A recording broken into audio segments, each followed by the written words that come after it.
Nous formons la prochaine génération pour relever les défis stratégiques de demain. Nous sommes dédiés à comprendre pour mieux agir.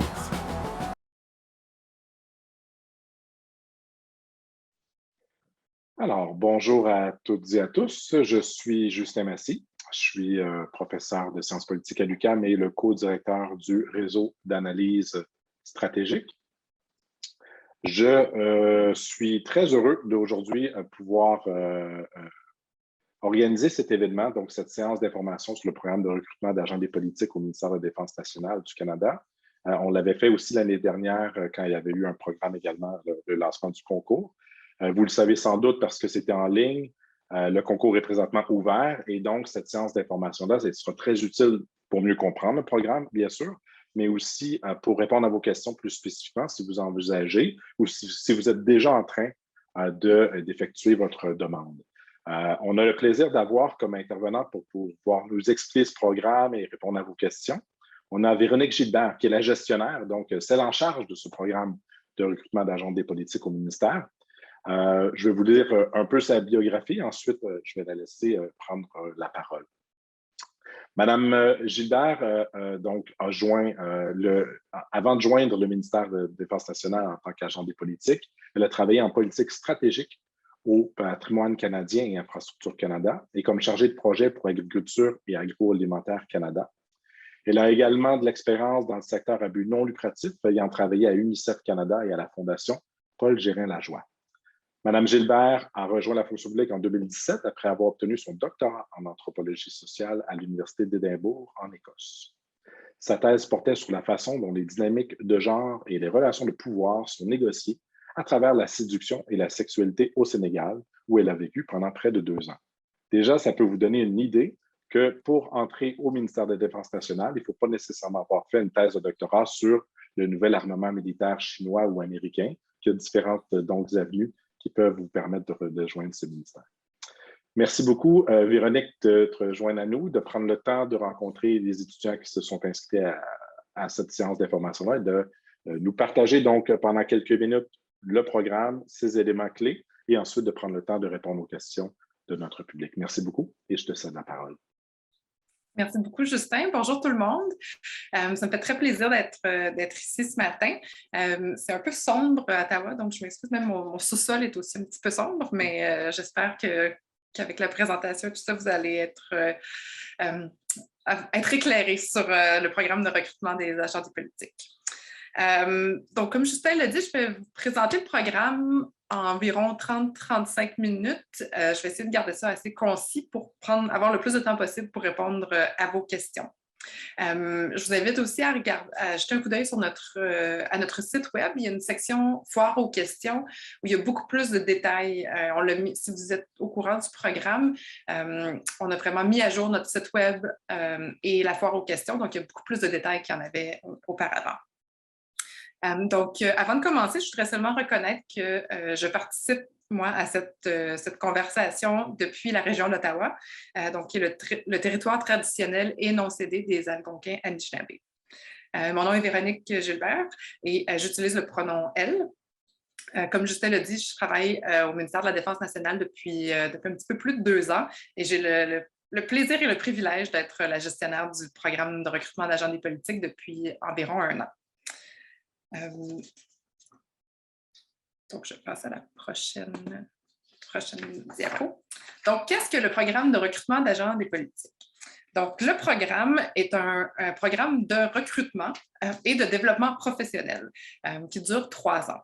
Donc, on vous offre, lorsque vous êtes embauché au sein du PRAP, on vous offre un emploi indéterminé, c'est-à-dire à temps plein et un poste permanent. Donc, avec tous les avantages sociaux que ça comporte. Donc, ce n'est pas un stage, ce n'est pas un contrat, ce n'est pas un programme académique ou universitaire. Donc, comme je l'ai mentionné, c'est un programme de perfectionnement professionnel de 3 ans qui est destiné à former des agents de politique qualifiés et doués pour vous aider vraiment à vous développer et à vous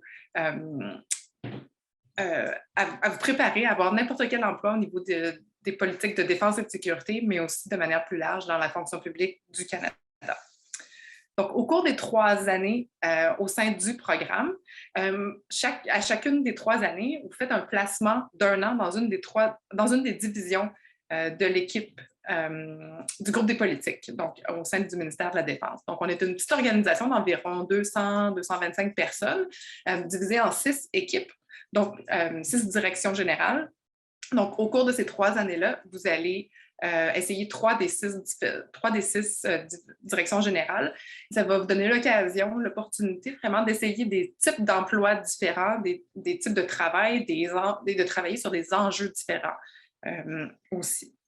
Donc, par exemple, vous pourriez travailler sur les affaires du cabinet pour aider à écrire des mémoires au cabinet sur l'approvisionnement, par exemple, ou le développement d'un nouveau navire ou des enjeux qui sont liés au recrutement ou au bien-être des familles militaires.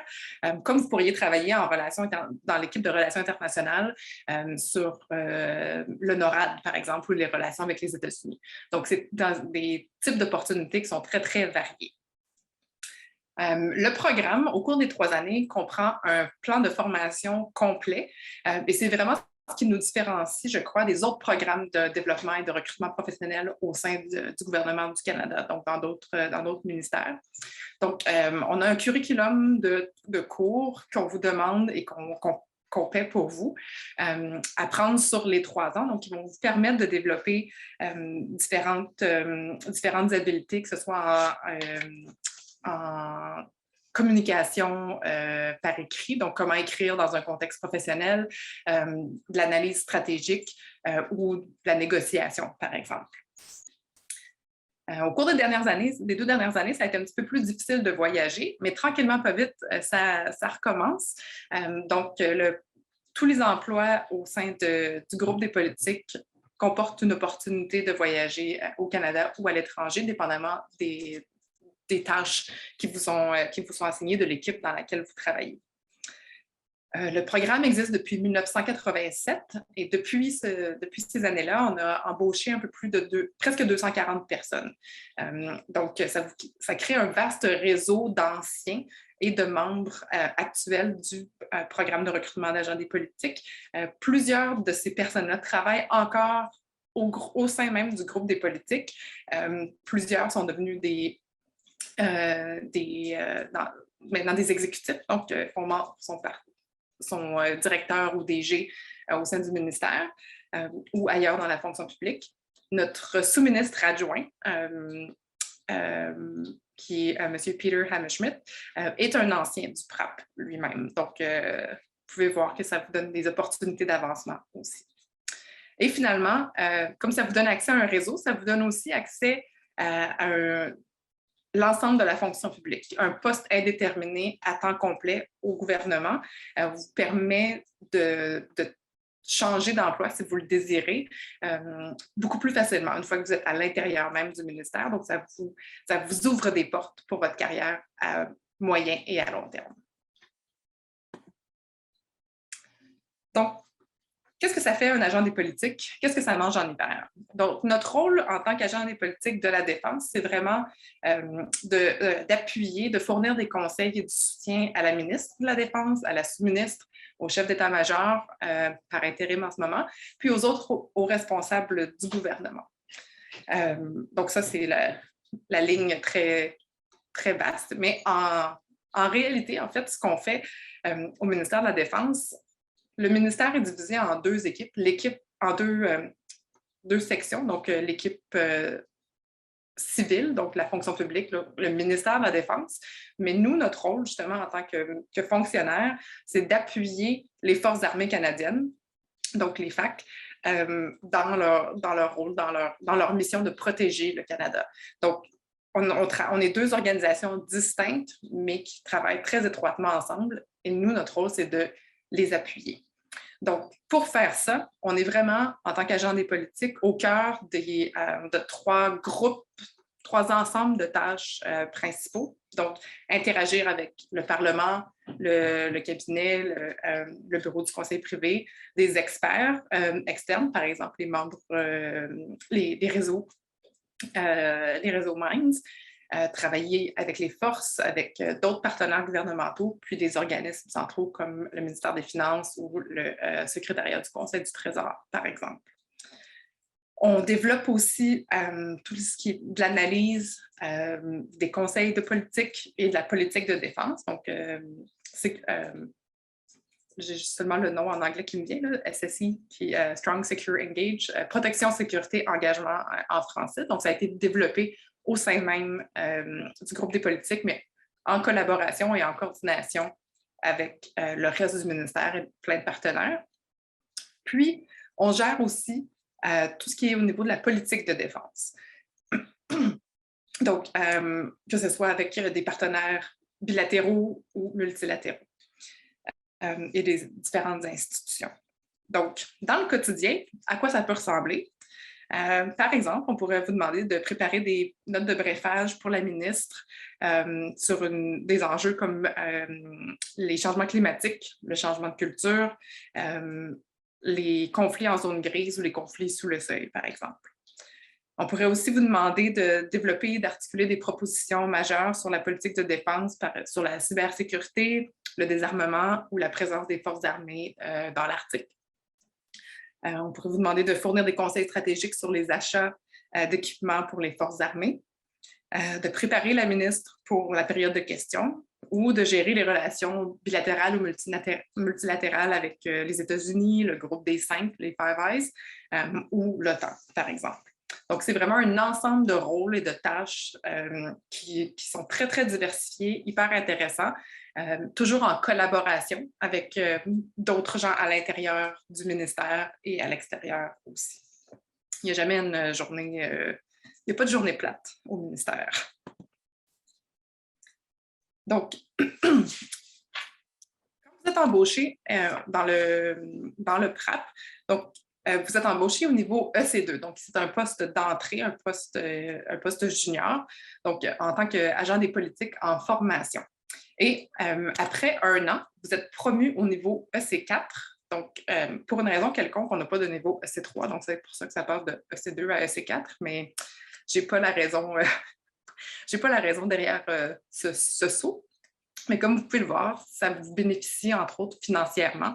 Donc, à chaque niveau, il y a une échelle salariale qui est associée. Donc, le groupe EC, c'est le groupe économie et sciences sociales. Donc, c'est le groupe ça fait partie de notre convention collective. Donc, c'est le groupe auquel on est rattaché. Si vous voulez plus de détails sur les différents salaires et la convention collective, vous pouvez aller sur le site web du programme. Il y a un lien dans la foire aux questions qui vous amène là-dessus. Donc, première année EC2. Après 1 an, si tout va bien et que vous répondez aux attentes, en fait, on vous promeut EC4 et vous êtes EC4 pendant 2 ans. Et à la fin, encore une fois, si vous répondez aux attentes et aux exigences, vous êtes promu EC5, donc qui est le niveau de travail général, en fait, au sein du ministère, mais aussi dans la fonction publique de manière générale. Donc, vous devenez agent des politiques. On considère que vous avez gradué du programme.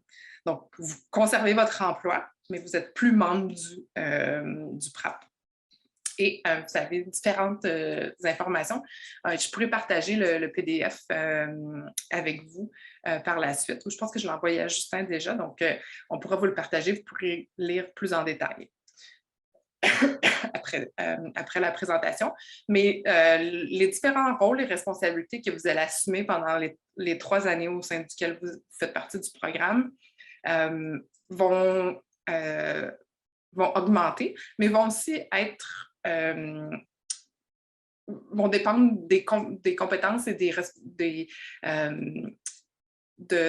ce que vous démontrez, de vos capacités aussi. Donc, même si vous êtes EC2, si vous voulez prendre des tâches, prendre des responsabilités qui sont plus au niveau EC4 et que c'est possible, et que vos gestionnaires voient que vous seriez capable de le faire, vous allez avoir l'occasion de vous développer à ce niveau-là aussi. Avant de passer à la prochaine diapo, je veux juste mentionner, vous allez voir à certains endroits dans la présentation, à chaque fois que je parle du 3 ans, il y a une petite étoile à côté. Donc, une des composantes importantes du programme, c'est la formation linguistique. Donc, pour postuler au programme, on vous demande d'être à l'aise soit en français, soit en anglais. Vous n'avez pas besoin d'être bilingue. Par contre, lorsque on vous offre un poste, vous devez signer un engagement à devenir bilingue dans les 2 ans qui suivent votre embauche.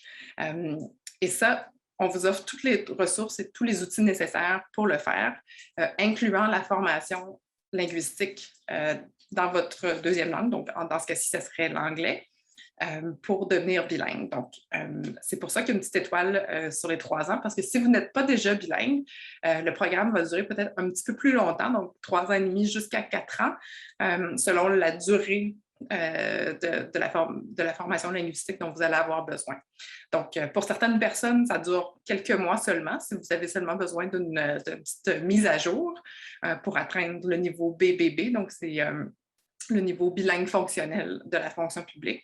Et encore une fois, il y a de l'information là-dessus sur notre site web, donc qui vont vous permettre de faire des tests, des simulations de tests pour voir où vous vous situez.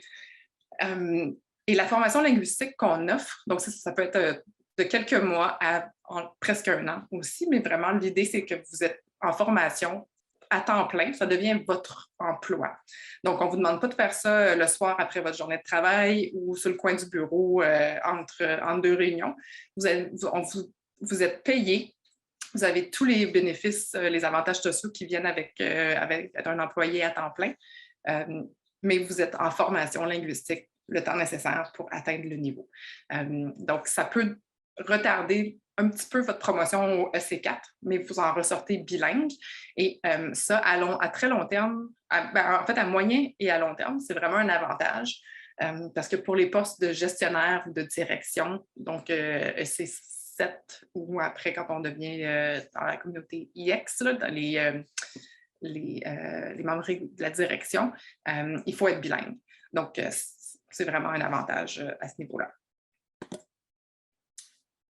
Donc, la formation linguistique fait partie de notre plan de formation complet, donc, dont j'ai parlé au tout début de la présentation.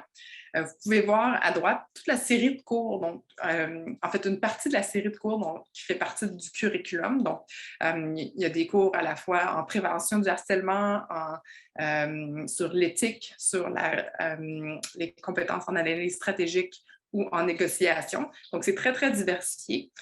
C'est des formations qui durent des fois 1 heure ou 2 que vous pouvez faire soit en ligne, soit en personne, donc dépendamment de l'offre.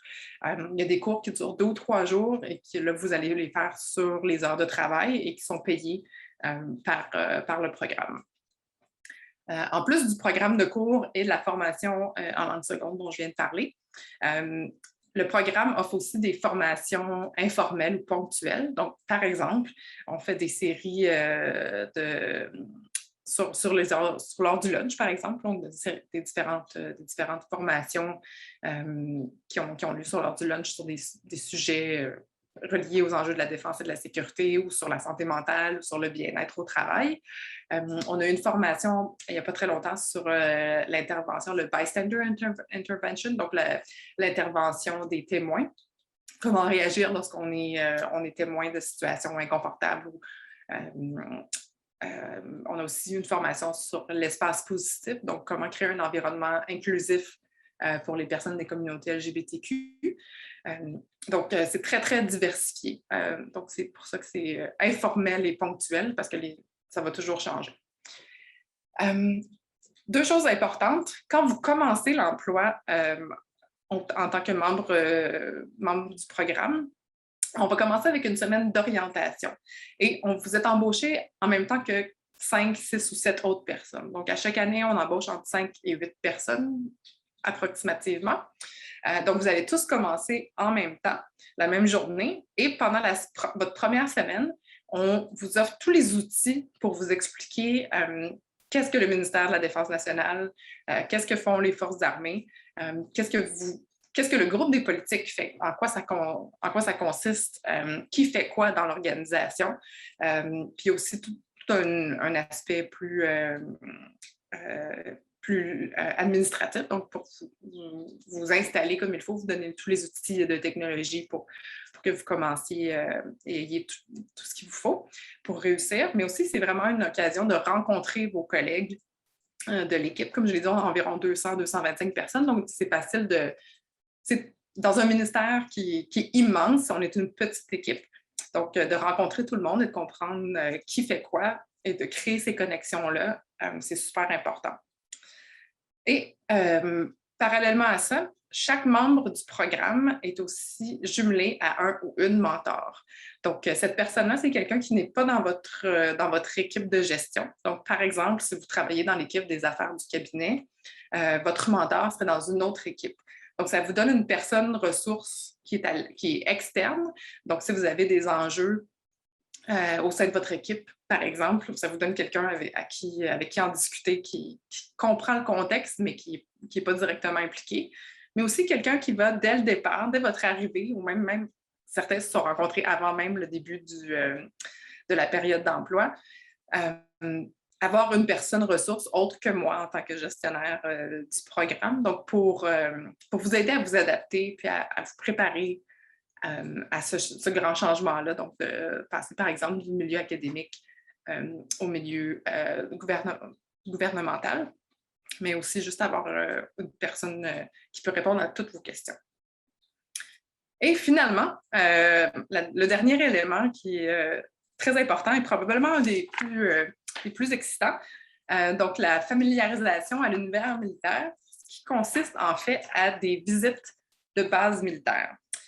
Donc, pour plusieurs personnes, c'est la partie la plus excitante, la plus intéressante, parce qu'on organise, en fait, pour les nouveaux membres du programme, des visites sur une base de l'armée, une base de la marine et aussi un escadre, donc des forces aériennes. Donc, ces visites-là vont vraiment vous permettre de comprendre le quotidien sur une base militaire, de comprendre les différences entre les officiers avec lesquels on travaille, par exemple, au sein du groupe, ou avec lesquels vous allez interagir, et quelqu'un un officier d'infanterie, par exemple, les différents niveaux de responsabilité, les différentes formations. Mais surtout, ça vous permet de voir comment votre travail à Ottawa dans les bureaux appuie et connecté avec le travail qui se fait sur le terrain et les militaires. Donc, c'est vraiment des visites qui vont vous permettre, qui vont ouvrir les yeux, qui vont permettre d'être meilleur dans votre travail parce que vous allez mieux comprendre c'est quoi les réalités sur le terrain. Donc, au cours des 2 dernières années, on n'a pas pu faire les visites des bases, mais on espère qu'au printemps cette année, on va pouvoir recommencer et que tout le monde va pouvoir vivre cette expérience-là prochainement. Donc, pourquoi vous devriez vous joindre au groupe des politiques? Comme je l'ai mentionné, on est un programme de développement spécialisé. Donc, on va vraiment vous aider et vous appuyer, vous donner tous les outils nécessaires pour réussir au sein du groupe des politiques, mais aussi dans tout emploi lié aux politiques publiques. Vous allez pouvoir toucher à une variété d'enjeux, de types et de tâches de travail, puis de contribuer significativement dès le départ. Même si vous êtes embauché à un niveau d'entrée, le niveau EC2, votre emploi ne va pas consister à faire des photocopies toute la journée. Vous allez vraiment être au cœur du travail de votre équipe. Comme Justin l'a mentionné au tout début de la présentation, mon background est en anthropologie, puis j'ai travaillé sur les enjeux de genre et de sexualité, donc ça n'a rien à voir avec la défense. Mais la défense est un milieu qui évolue énormément. Maintenant, la défense comprend tout un ensemble d'enjeux qui inclut les changements climatiques, les technologies émergentes, la guerre hybride, la réponse à la COVID, mais aussi les questions de changement de culture, de genre, d'identité, d'inclusion, de diversité. Donc, il y a vraiment quelque chose pour tous les goûts au ministère de la Défense et au sein du groupe des politiques parce qu'on travaille sur tous les enjeux en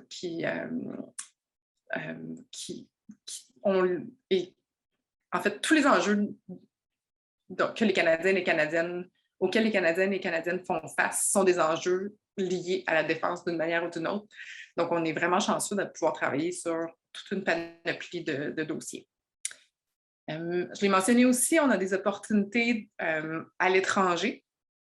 Donc, en plus des voyages qui peuvent avoir lieu pour des tâches spécifiques, donc, par exemple, si vous faites partie de l'équipe qui organise le Halifax International Security Forum, qui va avoir lieu la semaine prochaine, donc vous allez avoir la chance de voyager pour ça.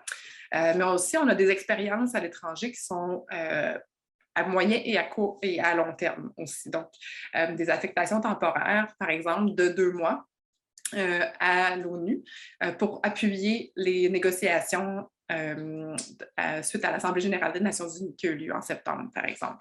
Donc, on a une collègue, une membre du PRAP, qui est allée pour 2 mois. Elle revient cette semaine, en fait. Donc, elle a appuyé les négociations du premier comité, donc sur les affaires de défense et de sécurité, entre autres à les questions d'armement. Lorsque vous progressez, que vous atteignez des niveaux un petit peu plus élevés, donc surtout au niveau EC5, EC6, il y a des affectations à plus long terme. Donc, par exemple, vous pouvez aller être affecté pour 2 ans à l'OTAN, à Bruxelles, à la mission permanente du Canada aux Nations unies à New York ou comme attaché de défense à Washington. Donc, c'est des opportunités qui ne sont pas obligatoires, donc vous ne serez jamais déployé sur ces endroits-là sans votre consentement. Mais si c'est des choses qui vous intéressent, vous allez avoir l'opportunité d'y participer. Et vous pourriez aussi participer ou être déployé sur une opération militaire en tant que conseiller de politique, donc Policy Advisor ou POLAD, comme on dit dans le jargon. Donc, vraiment être la personne ressource, le lien entre ce qui se passe, par exemple, sur l'opération Impact au Koweït et le groupe des politiques à Ottawa. Donc, pour vraiment faire la connexion entre les deux et s'assurer que les différentes équipes se parlent. Donc, ça aussi, c'est une opportunité qui est possible. En fait, je voudrais juste mentionner, j'imagine que la plupart d'entre vous avez suivi les nouvelles au cours de la dernière année. Vous avez vu que les Forces armées canadiennes traversent une période très difficile et ça a, entre autres, en raison des allégations d'inconduite sexuelle sur plusieurs hauts dirigeants des Forces armées. Donc, ça serait mentir de dire que ce n'est pas quelque chose qui affecte, que ça ne nous affecte pas au sein du groupe des politiques, dans le sens où c'est difficile de voir l'organisation traverser une période de crise aussi importante. Par contre, le groupe des politiques, je tiens à vous rassurer en vous disant qu'on est une organisation très ouverte où on fait tout ce qui est en notre pouvoir pour avoir un dialogue continu, pour vraiment créer maintenir et créer un environnement qui est inclusif, qui est positif et où les gens se sentent bien, ils sont capables de donner le meilleur d'eux-mêmes et d'être eux-mêmes dans leur milieu de travail, parce qu'on croit que c'est ce qui donne des bons résultats, en fait. Donc, notre sous-ministre adjoint, donc Pete, on a eu une rencontre de tous les employés, il y a pas une assemblée générale de tous les employés récemment, puis il disait que pour lui, le bien-être de l'équipe, de manière générale, c'est vraiment la chose qui l'empêche de dormir le soir et à laquelle il réfléchit et qui veut trouver les meilleures façons de s'assurer que tout le monde est bien et en sécurité dans le groupe. Donc, on a plusieurs initiatives au sein du groupe. Par exemple, moi, je suis conseillère en prévention du harcèlement. Aussi. Je suis aussi conseillère ambassadrice de l'espace positif, donc pour créer un milieu accueillant et ouvert pour les personnes des communautés LGBTQ. Puis, on a aussi un groupe de travail, entre autres, on a plusieurs différents groupes de travail, mais on a un groupe de travail sur le genre, l'équité et la diversité et l'inclusion, donc qui travaille un petit peu sur tous ces enjeux-là, puis organiser des événements pour les employés pour favoriser justement le bien-être. Donc, je ne vais pas m'éterniser là-dessus, mais je voudrais simplement mentionner que si vous avez des questions par rapport à ça, ça va me faire plaisir de répondre dans la période de questions. Sinon, vous pouvez aussi communiquer directement avec moi pour avoir une conversation individuelle, puis on peut en discuter aussi. Donc, rapidement, pourquoi vous joindre à la défense et au gouvernement? Donc, ça vous permet d'avoir une carrière diversifiée et stable, d'avoir un salaire et des avantages sociaux compétitifs, des congés annuels payés, des jours fériés et d'autres types de congés, des formules de travail flexibles, donc un horaire compressé, donc travailler un petit peu plus à chaque jour puis avoir une journée de congé, par exemple, à chaque 2 semaines. En ce moment, comme vous pouvez le voir, je travaille de la maison. Certains de mes collègues travaillent du bureau. Donc, on est dans une formule hybride pour le moment. Par contre, si vous êtes embauché, on va vous demander de déménager à Ottawa. Et la raison pour laquelle c'est le cas, on ne peut pas travailler, par exemple, de Vancouver à Ottawa, c'est que beaucoup des enjeux et des dossiers sur lesquels on travaille sont des enjeux classifiés secrets ou top secrets. Donc, ce n'est pas des choses sur lesquelles on peut travailler de la maison. Il faut avoir accès à des serveurs et des endroits sécurisés. Et pour ça, il faut être en présentiel au bureau. Donc, si vous êtes sélectionné et que vous n'êtes pas déjà dans la région d'Ottawa-Gatineau, on va vous offrir une allocation de relocalisation qui peut aller jusqu'à 5 000 $ pour vous aider à couvrir les frais de déménagement. Et finalement, il ne faut pas croire tout ce qu'on dit sur la ville d'Ottawa. On est une excellente ville, une très belle ville, un beau milieu entre un environnement très, très urbain et un environnement plus rural, ou en fait avec un accès à la nature avec le parc de la Gatineau. Donc, on est vraiment chanceux. On a beaucoup d'activités aussi. On a des restaurants depuis... moi, j'ai étudié ici en 2004 pour mon bac et la ville est beaucoup plus dynamique maintenant. Il y a des meilleurs restaurants, beaucoup plus d'activités qu'il y en avait avant. Donc, on a vraiment on est une ville en progression et en développement aussi. Donc, maintenant que vous êtes convaincus que vous allez postuler poser votre candidature au PRAP et que c'est un programme pour vous. Donc, je vais passer à la partie comment appliquer et qui on recherche, en fait. Donc, si vous connaissez le programme et que vous avez déjà postulé par le passé, vous allez voir qu'on a vraiment changé notre façon de faire au cours de la dernière année. Auparavant, on embauchait... notre processus de recrutement était vraiment basé sur les connaissances. Donc, les gens qui faisaient de la recherche directement sur les enjeux de sécurité. Maintenant, on veut vraiment des gens qui ont une capacité d'analyse, qui ont un sens de l'initiative, qui veulent apprendre à long terme, continuer à apprendre tout le temps, qui ont l'esprit ouvert, qui peuvent travailler en équipe et qui ont la capacité de traduire ou de transmettre l'information, puis tout ce qu'ils apprennent dans le contexte du travail, tant à l'oral qu'à l'écrit pour préparer des dossiers. Donc, ils vont aller aux échelons supérieurs. Donc, on est un groupe jeune et dynamique. Alors, on cherche des gens qui vont vouloir s'intégrer à notre équipe. Et vous pouvez voir justement dans les photos qui sont présentées ici. Donc, on a mon collègue Phil quand il était à l'ONU. On a aussi Shannon avec le veston jaune qui a été conseillère en politique déployée sur l'opération Impact l'an dernier. Donc, pendant presque 9 mois, elle a été au Moyen-Orient.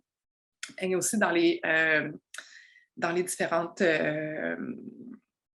visites de base militaire. Donc, vous avez l'occasion d'essayer parfois d'utiliser différentes armes et aussi même d'être dans un hélicoptère ou un avion ou de conduire un tank militaire. Donc, il y a des choses intéressantes à ce niveau-là aussi que vous pouvez essayer.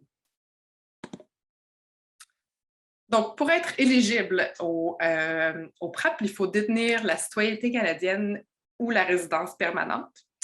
Il faut détenir une maîtrise en sciences sociales, en sciences humaines ou dans un domaine qui est lié à la sécurité et à la défense. Et votre maîtrise doit être complétée au plus tard le 31 juillet 2022. Donc, si votre maîtrise, et ça, vous n'avez pas besoin d'avoir reçu votre diplôme à cette date-là, vous devez avoir par contre soumis votre mémoire de maîtrise ou votre thèse, et vous devez avoir une confirmation de votre université que vous avez réussi, en fait. Donc, on doit avoir une lettre de votre université qui indique que vous répondez, vous avez rempli tous les prérequis pour votre maîtrise et que vous attendez seulement votre diplôme. On vous demande aussi d'avoir de l'expérience en recherche, en analyse de dossiers qui sont liés de manière assez générale aux enjeux de défense et de sécurité ou à la politique internationale ou aux politiques publiques. Et on vous demande de maîtriser le français ou l'anglais. Donc, ce n'est pas nécessaire d'être bilingue. Le concours, la période de mise en candidature est déjà commencée. Donc, il va se terminer le 22 novembre. Donc, c'est lundi, pas de la semaine prochaine, de l'autre semaine. Donc, il vous reste encore presque une dizaine de jours pour poser votre candidature. On accepte les candidatures seulement via le site emploi.gc.ca, donc c'est le système d'application du gouvernement fédéral. Le lien vers le système est sur notre page web à nous du programme, donc vous pouvez cliquer là-dessus. D'ici Noël ou la mi-janvier, on va faire une présélection des candidatures. Donc, on va lire toutes les candidatures pour s'assurer que les gens répondent aux critères essentiels. Les personnes qui sont présélectionnées vont être invitées à un examen, probablement à la fin janvier, début février. Je donne un petit peu plus de détails sur l'examen par la suite. Ensuite, les entrevues. Vers le mois de mai, on va vous donner une décision. Et les personnes sélectionnées vont avoir leur premier jour de travail en septembre 2022. Donc, ce sont les étapes principales du concours. Donc, quelques trucs pour votre candidature, donc la période qui est présentement en cours. N'attendez pas à la dernière minute. Donc, je pense que si vous participez ce matin à la présentation, vous avez déjà une longueur d'avance. Donc,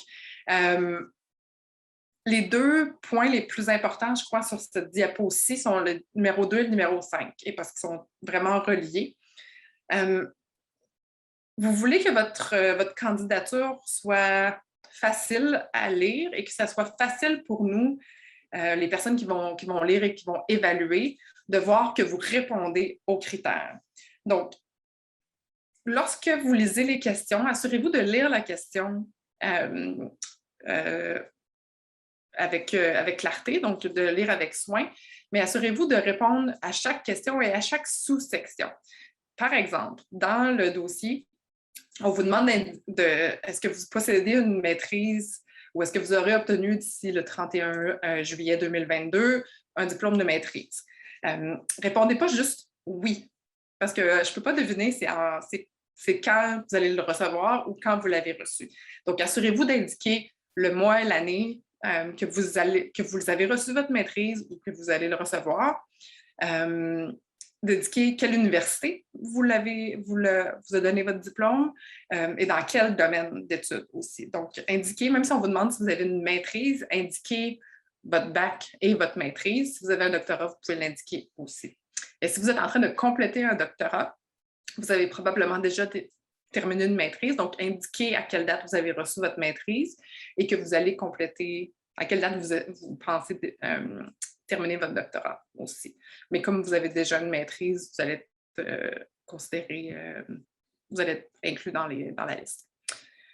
Une des sous-questions à cette question-là, c'est de demander si vous avez une spécialisation en économie, statistique ou sociologie. Puis la spécialisation ici est vraiment très, très vaste. En fait, on vous demande si vous avez déjà au moins un cours au niveau universitaire, donc ça peut être au niveau du bac ou de la maîtrise, en économie, en statistique ou en sociologie ou similaire. Donc, par exemple, si vous avez un cours en anthropologie, vous pourriez expliquer en quoi c'est similaire au cours de sociologie. Donc, faites pas juste dire « oui, j'ai un cours en sociologie » et même si votre bac ou votre maîtrise est en socio, listez les cours. Dites c'est quoi le nom du cours, vous pouvez même donner la cote du cours et quelle année ou quel mois, quel semestre vous l'avez complété. Parce que je peux pas, aucun d'entre nous a la possibilité a le temps d'aller voir le site web de votre université pour voir votre programme, puis c'est quoi les cours. Donc, ça revient au point 5. Rendez ça facile pour les ressources humaines. Assurez-vous que c'est facile pour nous de voir que vous rencontrez les critères et de vous inclure dans le processus, dans le reste du processus, plutôt que de rendre ça facile de vous éliminer d'office. Donc, c'est les trucs pour votre candidature. Mais comme vous avez participé à cette présentation et que là, vous allez avoir toutes les informations et tous les meilleurs trucs, je vous suggère, en fait, vous allez être invité à l'examen. Alors, l'examen vous êtes envoyé un jeudi, fort probablement. Vous allez avoir 5 jours pour le compléter. Donc, vous devrez le retourner pour le mardi. On prévoit que ça peut vous prendre en moyenne 10 heures pour le compléter, mais vous pourriez prévoir dans ces 5 jours-là un petit peu plus de temps ou un petit peu moins, mais au moins 10 heures en moyenne. L'examen est vraiment conçu pour que vous puissiez démontrer votre capacité d'analyse. Donc, assurez-vous de bien lire la question et les instructions et de répondre à la question. Quand j'ai corrigé les examens l'an dernier, je pense que le plus gros problème que j'ai vu dans la correction des examens, c'est justement que les gens ne répondaient pas à la question. La question, c'est une question qui demandait d'analyse et de faire des liens entre différents éléments. Mais malheureusement, beaucoup des applicants faisaient un résumé des documents d'information, des documents de référence qu'on avait envoyés. Et ça ne répondait pas à la question. Donc, assurez-vous que votre réponse répond à la question et aux différents éléments de la question. C'est possible que la question soit longue puis qu'il y ait différentes composantes. Donc, assurez-vous que chacune de ces composantes-là est répondue dans l'examen. Faites super attention à votre grammaire, la ponctuation, la fluidité, la logique.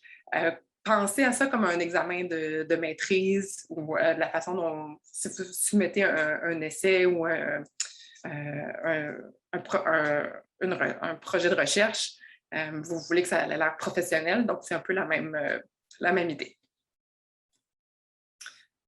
Ensuite, lorsque vous êtes invité à l'entrevue, une de mes suggestions, c'est vraiment de prendre le temps de copier, faire une sauvegarde de l'offre d'emploi que vous voyez en ce moment quand vous faites votre candidature, parce que tous les éléments, tous les critères qui vont être évalués à chaque étape du processus de sélection sont indiqués dans l'offre d'emploi. Donc, lorsque vous allez être invité à l'entrevue ou à l'examen, dans chacune des courriels que vous allez recevoir, il va y avoir de l'information sur c'est quoi les critères qui vont être évalués à cette étape-là. Donc, ça vous permet de vous préparer à l'avance. Par exemple, vous allez voir, c'est pas une surprise, ce n'est pas un secret non plus, il va y avoir une question sûrement sur le travail d'équipe. Parce que travailler de manière efficace avec les autres, c'est un des critères de sélection. Donc, pensez à un exemple concret et simple qui va vous permettre de démontrer que vous travaillez bien en équipe, mais aussi c'est quoi votre contribution dans cette équipe-là, dans cet exemple spécifique-là. Et pour bien préparer vos exemples, on vous suggère d'utiliser la méthode STAR, donc situation, tâche, action, résultat. Si vous googlez, vous allez trouver plus de détails, mais c'est vraiment une façon de synthétiser l'information et de la présenter. Donc, vous pouvez vous pratiquer, trouver des bons exemples, puis chronométrer vos réponses aussi pour pas que ça s'étire pendant ad vitam aeternam. Puis même si ça va être une entrevue virtuelle, on vous suggère de le traiter comme si c'était une entrevue en personne, donc d'avoir une attitude professionnelle aussi tout au long de l'entrevue. Et voilà. Alors, c'était le programme de recrutement des agents des politiques et comment appliquer, comment bien réussir à chacune des étapes du processus. Donc, ça va me faire plaisir maintenant de répondre aux questions. Je m'excuse, j'ai été un petit peu, je dépassais un petit peu le temps alloué, mais il nous reste quand même pas mal de temps pour répondre aux questions. Merci beaucoup, Véronique, pour cette excellente présentation exhaustive. Oui, c'est pas grave de dépasser le temps. On a encore un 45 minutes ici pour répondre aux questions. Je sais que certains ont peut-être déjà posé dans le chat, mais il s'agit simplement de lever votre main virtuellement, bien sûr, parce que je ne vous vois pas si votre écran est fermé, ou de carrément écrire votre question dans la boîte de conversation pour tous, que je puisse la voir, ou directement à moi ou à Véronique, et puis on va pouvoir y répondre. Véronique, pourrais-tu d'abord arrêter le partage d'écran pour qu'on puisse peut-être mieux se voir? Merci. Oui. Et en attendant donc qu'il y a des volontaires là, qui se lancent pour poser leurs questions, de ma part, pour toi, Véronique, combien environ, si on prend l'année passée ou les autres années passées, il y a de candidatures qui sont acceptées? Ben, en fait, postulées en général, puis ensuite acceptées, présélectionnées. Oui, malgré tout ce que j'ai dit, c'est une des affaires que j'ai sautées pendant la présentation, mais je n'ai pas suivi mes notes.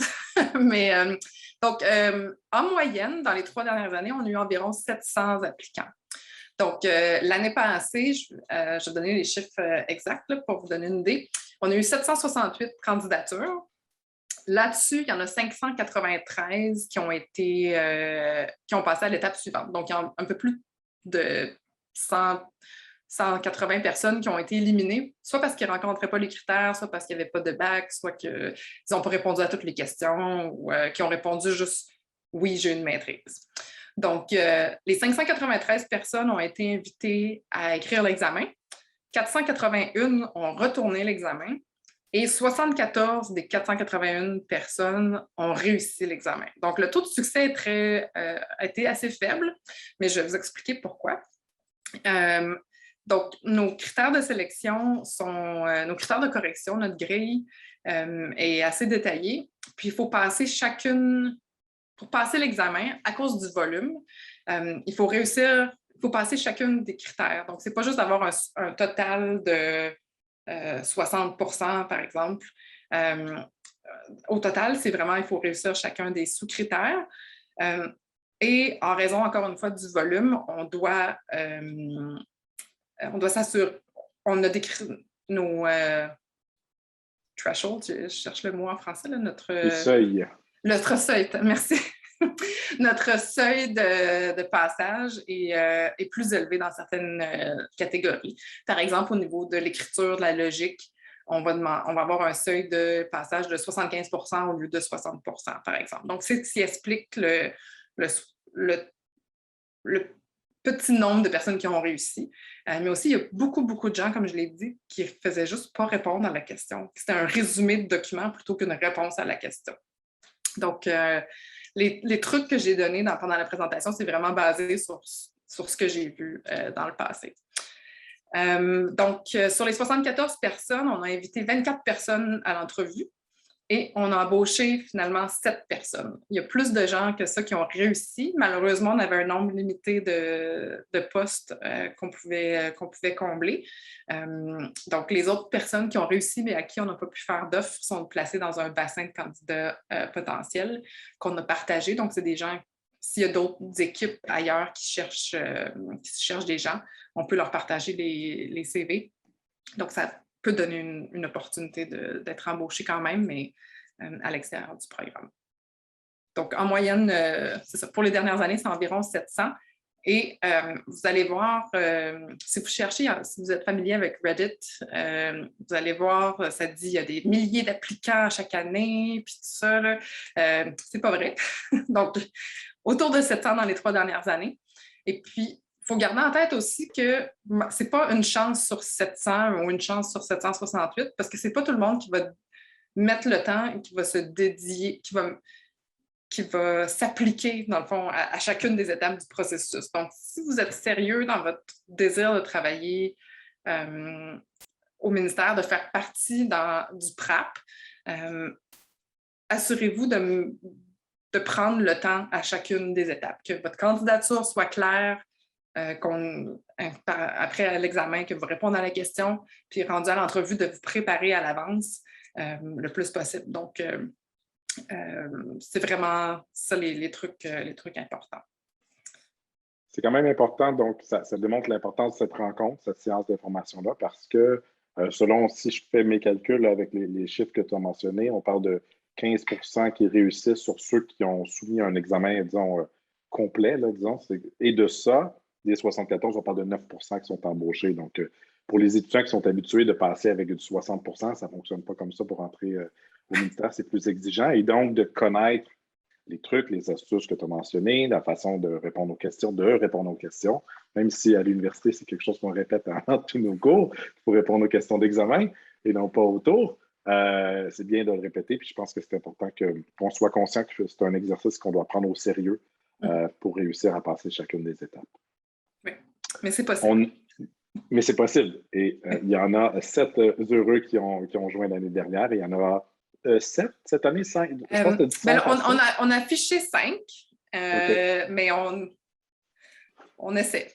On essaie de pousser un petit peu, mais c'est toujours une surprise. Mais au moins 5. Très bien. Il y a 2 questions dans la boîte de conversation. Premièrement, rapidement, est-ce qu'il y a une âge limite pour postuler? Non, pas d'âge limite. Puis on a des gens même qui ont fait aussi des changements de carrière, donc qui arrivent au programme mi-trentaine, fin trentaine, ou qui ont eu une carrière complètement différente. Je suis la mentor d'un des membres du programme. Et puis, Chris était dans les forces armées avant. Après ça, il a été policier. Puis il a fait sa maîtrise. Puis, donc, c'est vraiment un changement important là, d'être policier dans la rue, puis finalement maintenant d'être officier, agent des politiques dans les bureaux, c'est complètement différent.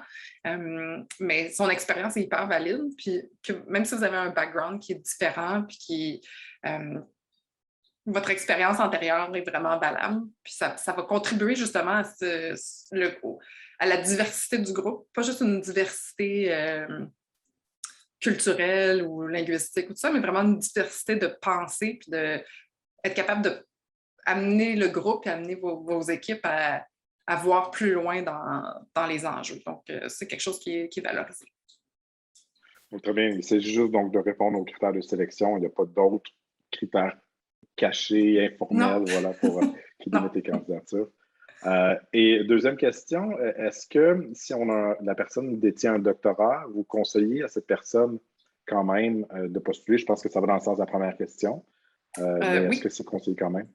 Oui, absolument. On a beaucoup de gens dans le groupe qui ont aussi un doctorat. Donc, vous allez trouver... vous n'allez pas vous ennuyer avec un doctorat puis être à la défense, même si le critère de base, c'est d'avoir une maîtrise. Et puis, je pense qu'au niveau de la capacité d'analyse, la pensée critique, avoir un doctorat peut être aussi très, très bénéfique.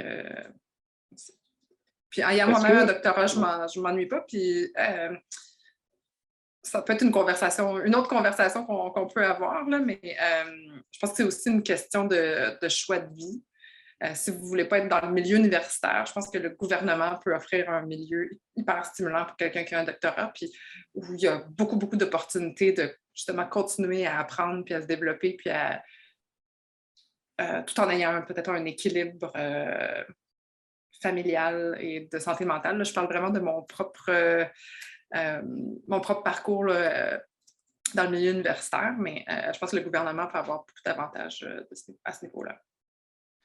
J'allais dire justement, la question me faisait penser à quand on a un doctorat, des fois on a une spécialité, une spécialisation quand même pointue sur quelque chose de niche. Est-ce que ça peut nous servir, parce que tu disais, par exemple, ton rôle, toi, dans la prévention de harcèlement, je crois, ou d'intimidation sexuelle, des choses comme ça. Est-ce que éventuellement, ça peut être reconnu sur une thèse parce qu'on parle, je ne sais pas, on parle le russe et puis on a une thèse sur la Russie. Est-ce que ça peut avoir un impact sur, une fois qu'on a passé le programme, qu'on a embauché, sur notre évolution de carrière? Oui, absolument. Dans le programme, vous avez quand même une influence sur c'est quoi vos 3 rotations pendant les 3 ans. Je ne peux pas garantir que tout le monde va avoir exactement ce qu'il veut, mais je demande à tous les membres du programme de me donner leur top 3 à chaque année où ils veulent aller, donc, et de m'expliquer pourquoi. En fait, ils veulent aller dans telle équipe. Donc, il y en a qui vont vouloir miser sur leurs habiletés ou leurs connaissances qu'ils ont déjà, tandis que d'autres vont vouloir aller essayer quelque chose de complètement différent pour justement être exposés à un enjeu X. Donc, ils ne connaissent pas grand-chose. Donc, il y a cette possibilité-là. Puis c'est sûr que d'avoir, par exemple, connaître le russe ou d'avoir une spécialisation sur un domaine précis pour être embauché dans le programme, ça ne va pas être nécessairement considéré. Ça ne va pas avoir un impact. Par contre, par la suite, pour pouvoir choisir dans quelle équipe vous voulez travailler à plus long terme ou tout ça, là, ça va avoir ça peut vous donner vraiment une longueur d'avance à ce niveau-là. Merci. Est-ce qu'en cas d'échec, on peut postuler à nouveau? Est-ce qu'il y a une limite de nombre de personnes, de nombre de tentatives que l'on peut faire au cours des années? Non, il n'y a pas de limite. J'ai des collègues qui ont appliqué 3-4 fois avant d'être sélectionnés. Donc, ça a été un peu difficile à chaque fois, mais à chaque fois, ils se sont améliorés dans le processus. Donc, ça peut valoir la peine. Là-dessus, je voudrais simplement mentionner que malheureusement, à cause du volume de candidatures qu'on reçoit, au niveau de la présélection et de l'examen, on ne peut pas donner de feedback, on ne peut pas donner de rétroaction. Par contre, si vous vous rendez à l'entrevue, que vous réussissiez et qu'on vous offre un emploi ou que vous êtes dans un bassin de candidats ou que vous ne réussissiez pas l'entrevue, on va vous offrir de la rétroaction. Et là, à ce moment-là, moi, je vous conseille vraiment, et que ce soit avec nous ou à tout autre processus, si on vous offre de la rétroaction, puis des fois, même si on n'en offre pas, demandez-la. Plusieurs des trucs que je vous ai donnés par rapport à la mise en candidature, donc comment remplir ce que vous faites en ce moment, sont basés sur ma propre expérience, à la fois de candidate et de personne qui est de l'autre côté. Mais ça m'est arrivé de postuler à des emplois au sein de la fonction publique où je pensais que la description de tâche avait été écrite pour moi. Là. Si je m'étais écrite une job d'horaire, ça aurait été ça. Puis, je n'ai même pas passé la présélection. Et donc, j'ai demandé de la rétroaction lorsque c'était possible. Puis, c'est là qu'on m'a dit justement, il faudrait que tu écrives que dans ton doctorat ou dans ta maîtrise, tu as fait tel cours. Donc,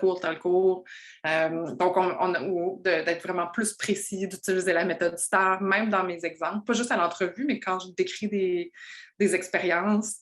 Si on vous demande, avez-vous 2 ans, c'est pas le cas dans l'application pour le PRAP, mais dans beaucoup d'applications au fédéral, on vous demande, avez-vous 2 ans d'expérience en XYZ? Assurez-vous de dire entre janvier 2020 et janvier 2022, donc pour couvrir la période de 2 ans pour votre expérience, que si vous avez plusieurs expériences cumulatives, de donner les périodes de temps pour montrer que ça compte, que ça fait 2 ans. C'est vraiment un détail, là. Mais en même temps, pour les gens qui révisent les applications, il faut que ça soit clair que vous avez le 2 ans d'expérience qui est demandé. Donc, c'est pour ça qu'il faut prendre le temps aussi, puis se prendre à l'avance pour remplir ces trucs-là. Puis plus qu'on en fait, plus ça devient facile. Puis plus on raffine nos réponses, puis des fois, à la fin, on en fait, puis on est capable de copier-coller un peu certaines parties en éditant un petit peu. Mais donc, ça serait demander de la rétroaction.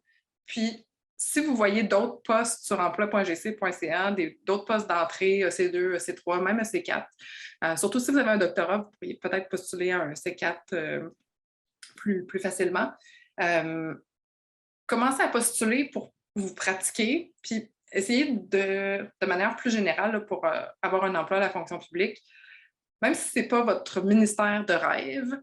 Moi, j'ai commencé à Agriculture Canada, là, je ne connaissais rien en agriculture, mais ça m'a permis de rentrer, d'avoir un pied dans la porte, puis de comprendre comment ça marche. Puis c'est beaucoup plus facile de transférer une fois qu'on est dans la boîte que de rentrer dans la boîte. Donc, essayez de trouver une façon de rentrer, puis tranquillement faire votre chemin vers là où vous voulez aller. Puis toute l'expérience que vous allez accumuler en chemin va être hyper malade, puis va vous aider à aller vers où vous voulez aller. Puis moi, j'avais jamais... la défense, c'était pas mon objectif, là, mais j'adore ça. Puis c'est un peu par hasard que je me suis retrouvée ici, justement en postulant différentes opportunités, puis on ne sait jamais où on va se retrouver, puis où on peut trouver son bonheur, justement aussi. Tranche de vie.